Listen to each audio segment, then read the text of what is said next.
Look at the size of that rig. That's what she said.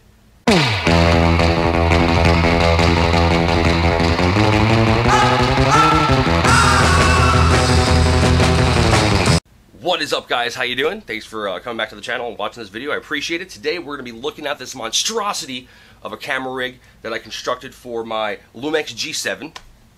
Now, first off, let me just say that this isn't the top of the line components to combine to make this rig. So let me just say that right out of the way. I have bought these pieces one by one, little by little, to construct this, and the next thing to go is the matte box. It's cheap, it's crappy, but it works because I don't have ND filters on here for all the different lenses I have, so it's better to like block the sun and lens flare, but I'll get into that later.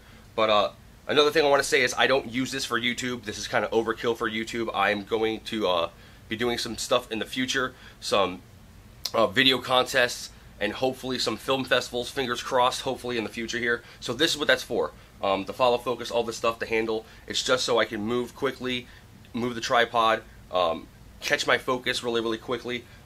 So I don't use this for YouTube. I have another camera, I have another Lumix G7 right now that I'm shooting on, which I was going to make a video on to explain why I bought another Lumix G7. Which is definitely worthy of a video, but that's definitely for another video. I'm not going to waste too much time on that.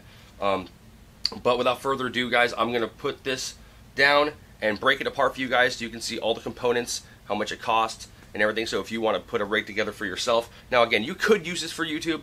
I've used it a couple times because I didn't have another camera, or I've used it because I need to pull focus quickly. But I don't usually use this, but I could if I wanted to.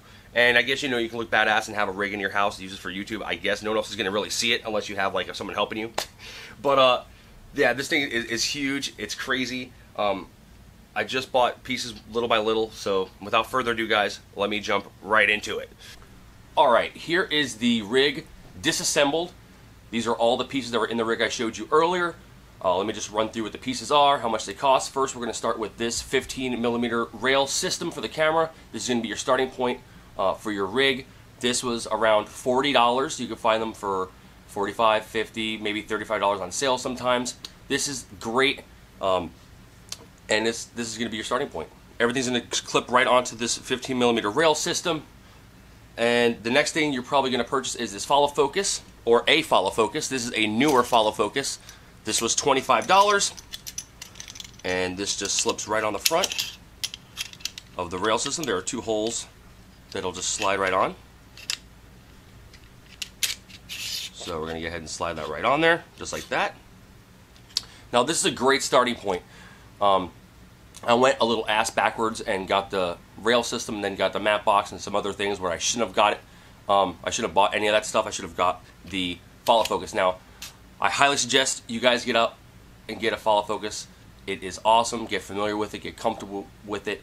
You're going to need this to pull focus smoothly, and it is detrimental to filmmaking to have this follow focus and to learn it inside and out. So this right here is a great starting point, just the rail system and the follow focus. But the next thing we're going to get on the rig and put on here is the C cage over here. Now the C cage is from Film City. I bought this used, but it doesn't matter because it's plastic and it's very well made.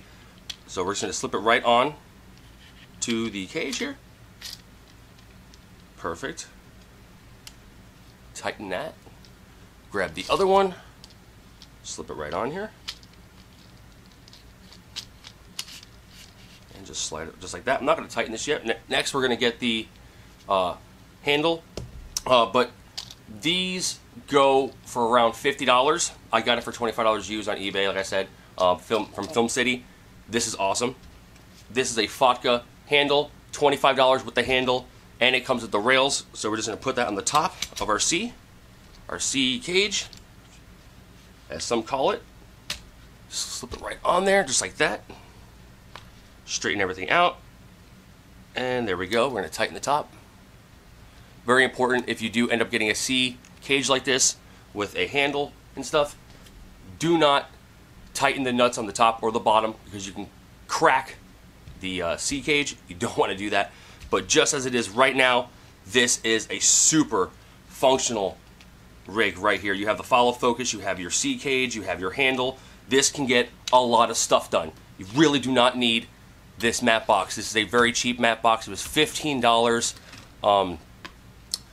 I need to get a new one. This is the next thing I will be upgrading is the matte box. There is no filter system, so I can't put any ND filters on here. But it is good if I'm outside in bright light and I want to avoid some extreme lens flare. It still works. So we're going to pop this on the front like so. And there you go. There is your rig I just showed you before with the matte box and everything. So next, let's go ahead and put the camera in there and see what it looks like. Here's the camera. I'm just going to put it right on its side like this, right on the C-clamps, which is great. Takes a lot of the pressure off of the camera and the other components, and it keeps it nice and level for you. And we're just going to go ahead and tighten it. And that's it. There we go.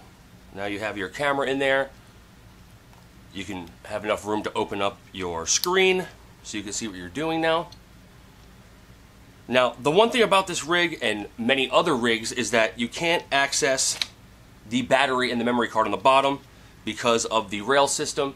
A lot of the rail systems are like this. I don't like that. It sucks, but you know, I do have extra batteries I can swap out, and it's not hard to get the camera out. All you need to do is just loosen the bottom where the tripod nut is and just take it right out and switch it out. But if you didn't want to go with the C cage, there is an option of getting a camera cage that already has a handle on it, and it has holes for mounting, and it's pretty cheap. You can probably get the cage for the camera for around, I believe it's $45 to $50, and you don't need the C cage. You can just pop it right on the rig and right on the 15mm rail system. So that is an option, so you don't have to go with this.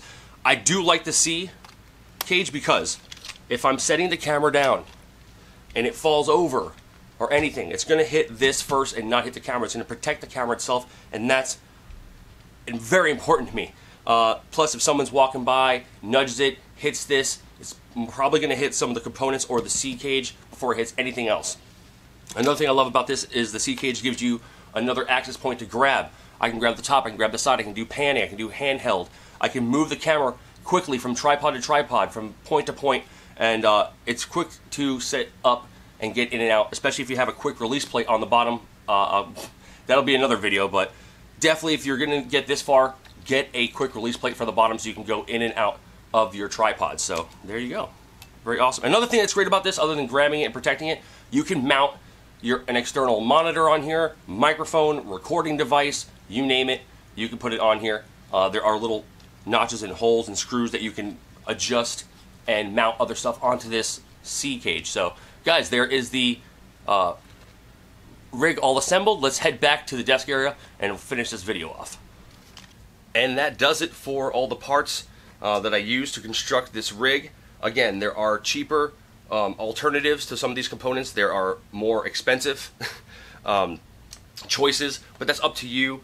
And like I said, I need to get a new matte box eventually, the one that takes the ND filters on its own, and just something that's better overall because it's very cheap.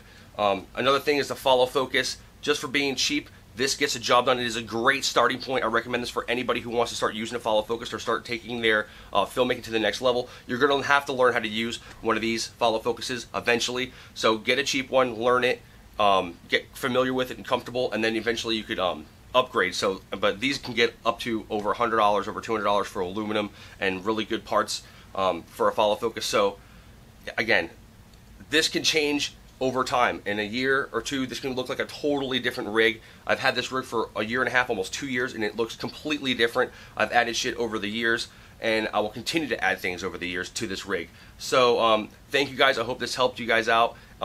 If you have any questions, leave it in the comments below, and I will answer them as soon as I get a chance. So thank you guys so much for watching the video. I appreciate it. And if you like this content, don't forget to like and not smack the like button. If you don't like it, hit the thumbs down. Let me know. And also, if you want to watch more videos like this, subscribe to the channel, and you will be notified when a video comes onto the channel. Thank you guys so much, and I'll see you next time. Peace out.